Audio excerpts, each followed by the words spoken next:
এই সৈনিকটার বোম বিস্ফোরণে চোখ ফেটে যায়, কিন্তু তবুও সে তার বন্দুক তুলে যুদ্ধ করতে চেয়েছিল।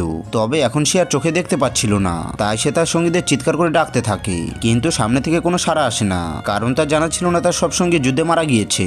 এরপর ধীরে ধীরে বিপুল সংখ্যক শত্রু বাহিনী তার দিকে আসতে থাকে। সৈনিক তখন শত্রু বাহিনীর পায়ের শব্দ শুনতে পায়, তাই সে বুঝতে পারে এখন কি ঘটতে চলেছে। তার সত্ত্বেও তার বিন্দুমাত্র ভয় ছিল না। কিন্তু বন্ধুরা, এরপর কি হয় সেটা দেখার আগে তোমরা যদি তোমার মাকে একটু ভালোবেসে থাকো, তাহলে ভিডিওটাতে একটা লাইক দিয়ে চ্যানেলটিকে সাবস্ক্রাইব করে দাও। এরপর সে আরাম করে বসে পড়লো আর একটা সিগারেট ধরিয়ে মৃত্যুর জন্য অপেক্ষা করতে থাকলো। তখনই শত্রুদের অফিসার জানতে পারলো সে অন্ধ হয়ে গেছে। এরপর তিনি সৈনিকদেরকে নির্দেশ দেন সৈনিকটাকে টেনে নিয়ে যাওয়ার জন্য এবং একটা গর্ত করে তাকে জীবন্ত কবর দেওয়ার জন্য।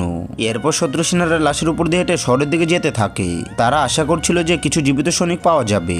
এরপর হঠাৎ তারা একজন আহত সৈনিককে দেখতে পায়। অফিসার অপমান করার জন্য তার দিকে এগিয়ে আসে, কিন্তু তাদের জানা ছিল না শহরে প্রবেশের সাথে সাথে তারা একটা ফাঁদে আটকা পড়েছে। এদিকে আহত সৈনিকের অবস্থা দেখে অফিসার হাসতে শুরু করে। ঠিক তখনই সৈনিক এসে অফিসারকে পিছনে তাকাতে বলে। আর বন্ধুরা, পার্ট 2 দেখার জন্য কয়েন বক্সে বলে যাও।